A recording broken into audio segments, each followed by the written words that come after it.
dafay dooleel ki nga xamante ni moom moo di premier ministre am mu am propos yi nga xamante ni xëy na dina lëndëm xel wala mu jaaxal ñu bëri mu di moom maa ngi liggéey man ak samay ñoo ngi liggéey pour moom ñu indi ko au pouvoir est-ce que à l'avenir cela ne porterait pas préjudice parce que on tend vers les locales en 2027 si toutefois et en 2029 la prochaine présidentielle.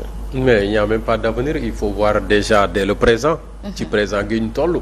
et le président wax jooju mu wax warul bett kenn moom moo fi newoon man li ma fi tax a toog mooy may naa ko mu xool siis bi ne ko jàkk et damay liggéey pour mu ñëw toog ci.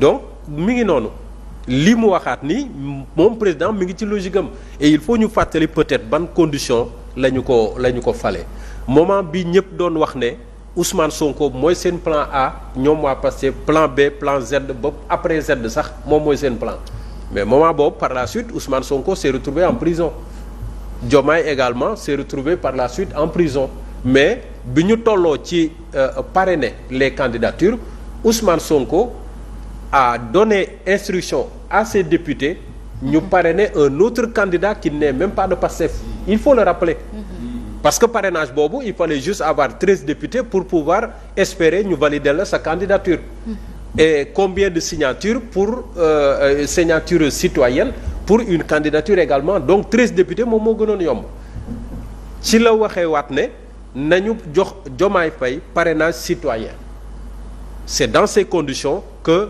candidature Diomaye jàllee il faut bien le rappeler donc pour man Diomaye n'était pas le candidat désigné de Pastef par la suite moom la ñu fal moom la ñu campagnal loi d'amnistie bi ñëw na Diomaye sa candidature a été validée donc il fallait battre campagne pour lui ce qui veut dire que jusqu'à présent il se sent redevable par rapport à Ousmane Sonko li ci mujjee mooy tuddee na ko doom ci lu yàggul dara tuddee yaayu Ousmane Sonko doom ci lu yàggul dara on s'en rappelle donc tey bu waxee ne moom il veut un premier ministre super fort man ma crainte mooy est-ce que moom le pouvoir présidentiel qu'il a est-ce que du ko wàññi s'il donne presque tout à Ousmane Sonko à son premier ministre qu'il fasse de lui un super premier ministre un premier ministre super fort est-ce que moom président ne risque pas d'être un président faible loolu la ko ñu bëri di alerter instant bii nii pour man il faut comprendre ça dans ce sens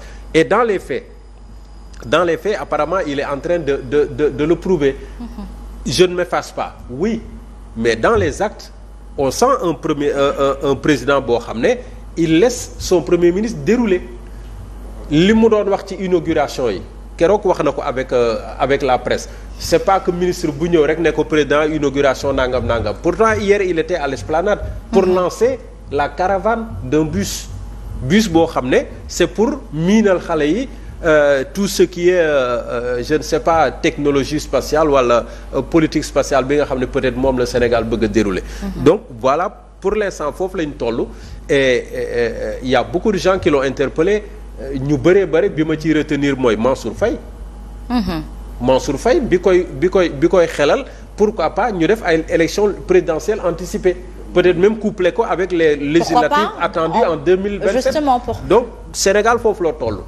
Pourquoi le président ne démissionnerait-il pas si toutefois son premier ministre il le voit avoir plein pouvoir il en a la possibilité pourquoi nous servir toute cette polémique alors que il a ces possibilités il en a la possibilité reste à voir bu dee dina jël ce risque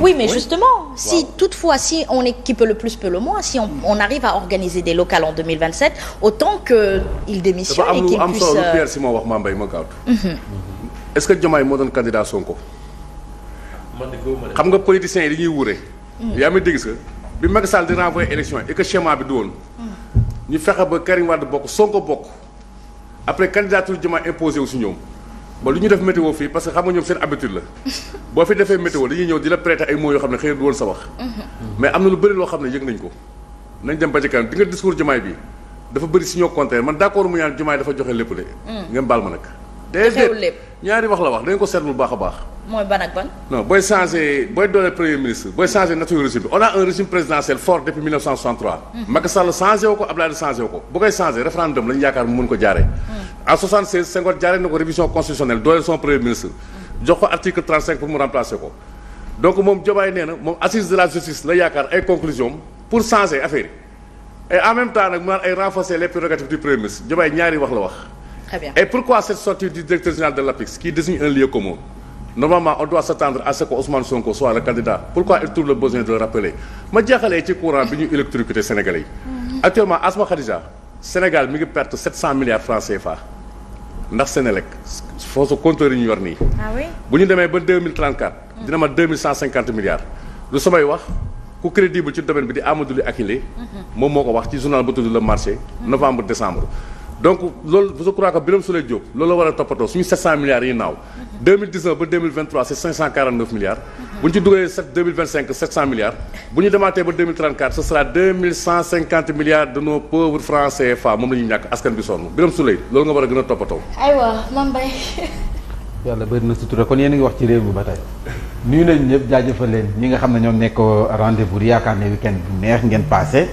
et puis may souhaiter joyeux anniversaire sama benn dooma sama doom ji Marietou Ndiaye bu Anta Wade ak Pape Sadi Ndiaye Papis Iran Ndaw Ndiaye donc ma koy souhaiter dundal wéral taaw non doo taaw mais taaw bu jigéen te doomu Awa Ndiaye boobu longue vie santé Marietou dundal wéral turandoo bi dafa baax donc moom papa ji baax yaay ji baax donc baax rek nga mën a def happy birthday à Papi Djibril El Hadji Diouf bu Fatou Sagna depuis Angleterre donc Papi kooku moom sama jarbaatu bopp la dundal wéral yaay kontaan na ci yow et Bourguewal Lonaas aussi. Bourguewal ñu koy nuyu bu baax alors ñi may envoyé message nag man sama portable dafa yàqu donc bi dañ ma ko abal nga xam ne mënuma ci dara ah oui. waaw am na donc ku may envoyé message na ko def direct mooy dédicace yi may jaay comme na may jaay dédicace dégg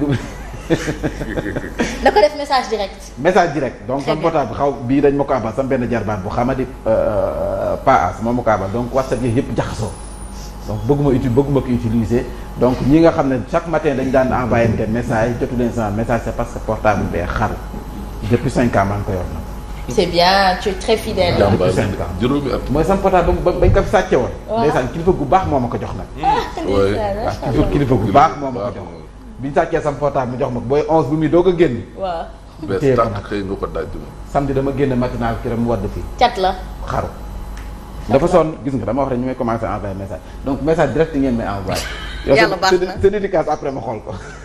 tribune yéen kaay dafa ñëw c'est que yéen a ngi wax Ousmane Sonko Diomaye mooy Sonko mooy Diomaye xam nga loolu ñoom loolu lañ ñu jaay. nangul leen ko rek nañ leen ko bàyyil rek. waaw mais nanguwuñu ko foowee suñu xel aussi. léegi le premier ministre un premier ministre super fort. waaw Diomaye nee na man lii laa bëgg man. ah waaw lii laa wax man. am na ci droit de. président en retrait loolu tribune moo def seetlu bi. dafa mel ni daal ñun président bi ñu am dafa jël Sonko rek teg ci kanamam. na démissionné. nekk doxalal ba kenn laal. na démissionné. man maa ngi nii toog parce que ne rek di voyage yi di accueillir xale yi ca kii ba nu mu tudd sa palais ba di yéegal drapeau yéex a wàcc. man loolay sama liggéey. non xam nga loolu sax kenn bañu ko peut-être choix am. d'accord moo tax ma ne nañ ko nangul mais am njëriñ bu am njëriñ sax. yow njeexital bi nan la boobaa ak léegi.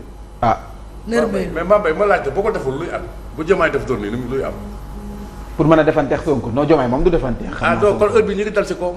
waaw defal naa ko Mame parce que Mbaye bu xawee wax bu dëgg sax militant yi génn. Mame Mbaye cellu mag du ay nelawam.